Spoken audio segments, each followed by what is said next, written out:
Hey guys, what's up? SK Nova here, making another video because some exciting stuff is going on in the game, and just thought I would give a little status update. So still doing a similar format. I'm not going back to the computer format yet. I am back home finally, but thought this would be a little bit faster for tonight until I get settled in. So, um, two big items of news just came out today. Number one is the tournament. We'll talk about that quickly.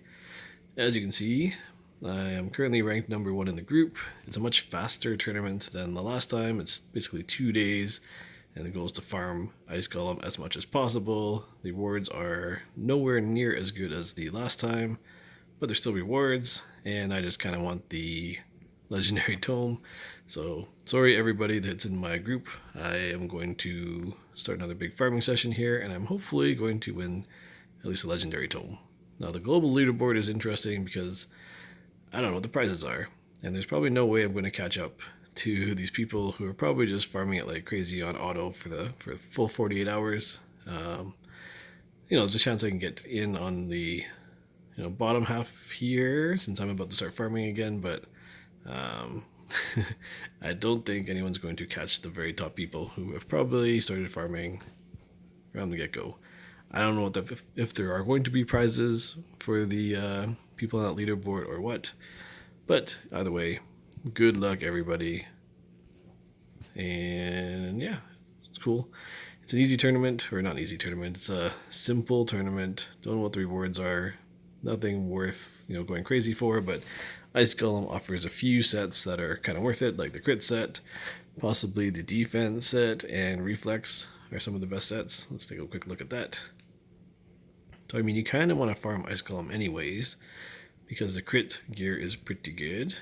Life and offense get replaced by, Cruel and Immortal, so those are a little bit better versions of those two. You get a lot of that gear anyways, which kind of devalues life and offense, but that's not to say that they can't be good. Retaliation is often used in certain PvP situations. It's good in characters like Vrask, so that's not a bad set. Reflex is great for Bad L, if you have him, and Skull Crusher, and sort of anybody who only has one main A1 ability and one A2 ability, because A2, if it's a cooldown, will often be the only one that gets reset by Reflex, so not a bad set to have. Resistance is probably also going to be starting to get more popular in Arena, since it starts resisting a lot of the CC type things other people in Arena have, so I wouldn't be surprised if resistance gear actually shows up more often at some point. So for that, actually, Ice Golem probably has the most sets out of all of the dungeons that I'd say could be used. Right? Fire Knight has a couple really good sets. Savage is very specific, and crit damage could be very good. For example, Dragon's Lair has, I guess, accuracy, speed, and lifesteal, but Ice Golem is not a bad dungeon to farm. So for that reason, go nuts on this event. You're gonna probably farm that gear eventually anyways. You might as well get some free chicken out of it, if anything. News item number 2, they did release a permanent fusion legendary, which is awesome. No time limit. I think the characters chosen for it are great. It's obviously a lot of work to farm all of these rares to level 40, fully ascend them, to fuse the epics, level those all the way to 50, and fully ascend those to fuse Razin. But very doable. All the rares listed are not actually. So every group of them has a couple farmable characters, and a lot of characters you'll just get from shards. None of the rares are worth worrying about in terms of are they going to be end game rares. All of them are disposable, we'll say, as are most of the epics. None of the 4 epics that you fuse are necessarily end game epics worth keeping. Lich has some unique uses and maybe a very defensive arena type team. I've seen him used there. That's probably about it. Aaron, yes, has a cool ability that extends debuffs, but it's on such a long cooldown that it's not usable like Septimus and Warlord is, so, okay, but not going to be used, very niche for a short period of time. Bloodfeather, same kind of thing. She's replaced by most other damage support type characters, and same with Torture Helm. So none of them you need to worry about fusing and keeping. They're not worth it. If one of them was like a Tyrell or something, that might be a tough choice, but as they are, if you have those epics, I wouldn't say it's, not a terrible idea to just use the epic and not worry about losing it, not having all the epics. But, it's also not terrible to fuse an extra one and have one sitting in your vault if you are worried about that.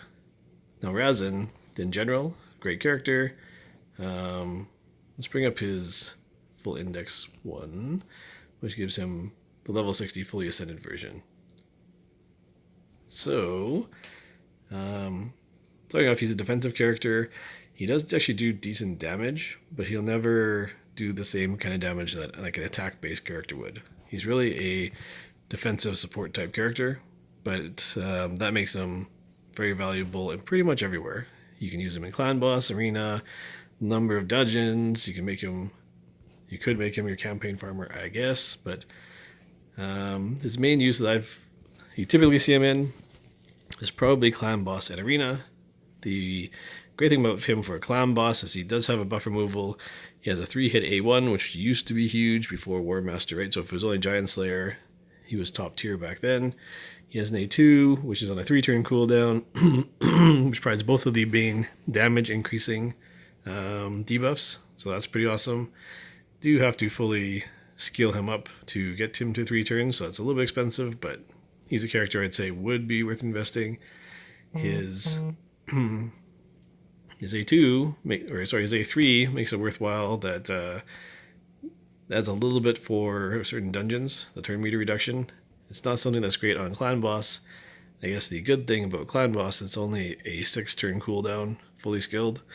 So you're not going to be wasting an ability very often on the clan boss, or as often as some other characters do. So, even though it's not usable, the turn meter is not usable on the clan boss, not bad to have. But what is really good is he's actually an awesome character to have for Spider 20 as your sort of tanky type character, because he can potentially reduce turn meter and he can place both debuffs in one hit. And he is an off affinity and he is defensive, so he can be very tanky.